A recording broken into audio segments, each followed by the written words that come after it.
احباب احتشام، آپ احباب کے سامنے قرآن مجید فرقان حمید 30ویں سپارے سے سورہ زلزال،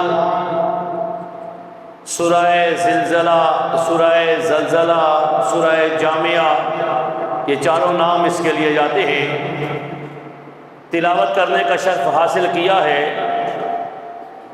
دعا ہے کہ اللہ کے عالم مجھے حق بیان کرنے کی توفیق عطا فرمائے، آپ احباب کو حق سن کے مجھے سنا کے اس پہ عمل کی توفیق عطا فرمائے۔ عزیزان گرامی، بنیادی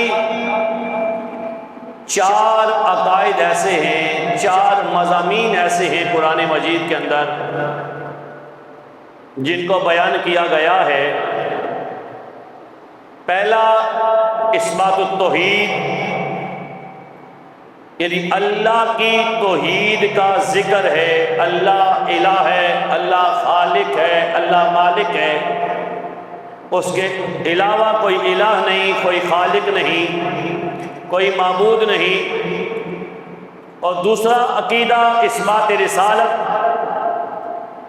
یعنی نبی کریم علیہ السلام اللہ کے سچے رسول ہیں، جتنے نبی آئے اللہ کے سچے رسول ہیں، ان کو تسلیم کرنا، ان پہ ایمان لانا یہ ضروری ہے۔ تیسرا صدق الکتاب، صداقت قرآن، یعنی قرآن اللہ کی سچی کتاب ہے، قرآن رب کی لا ریب کتاب ہے، اس کو بھی بیان کیا گیا ہے۔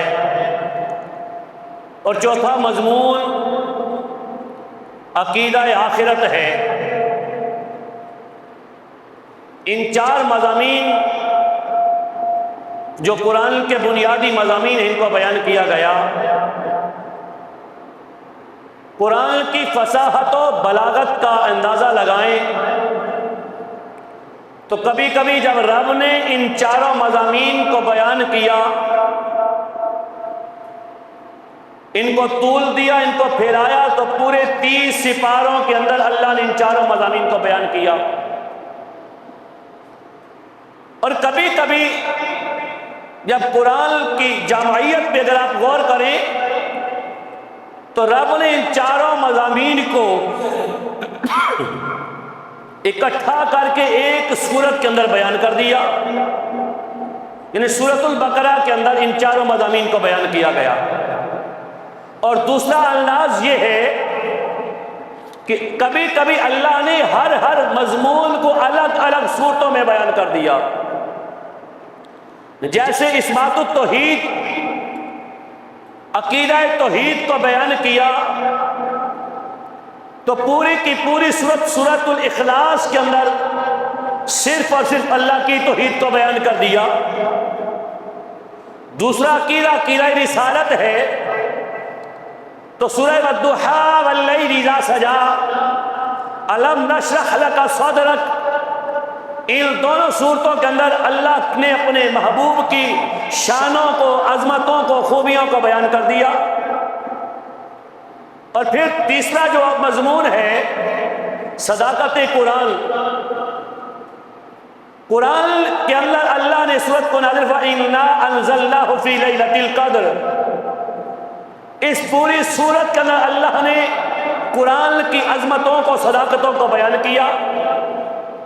اور جو چوتھا مضمون ہے عقیدہ آخرت کے بارے میں، وہ اس سورت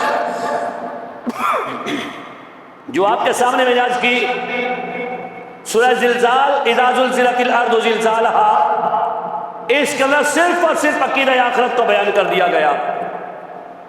اور تیسرا انداز یہ دیکھیں، کبھی تو رب نے ان 4 مضامین کو پورے قرآن میں بیان کیا، کبھی ان 4 مضامین کو ایک سورۃ البقرہ کے اندر بیان کیا، کبھی ان 4 مضامین کو الگ الگ صورتوں میں بیان کیا، اور کبھی کبھی قرآن کی جامعیت کو دیکھیں، قرآن کی فصاحت و بلاغت کو دیکھیں تو ایک آیت کے اندر اللہ نے 4 چاروں مضامین بیان فرما دیے۔ آپ پریشان ہوں گے کہ ایک آیت کے اندر کیسے؟ تو گھر جا کے مطالعہ کریں، سورۃ النساء کی آیت نمبر 136 کو پڑھیں۔ اللہ نے چاروں مضامین کو اس ایک آیت کے اندر بیان فرما دیا ہے۔ یہ قرآن کی فصاحت ہے، قرآن کی بلاغت ہے۔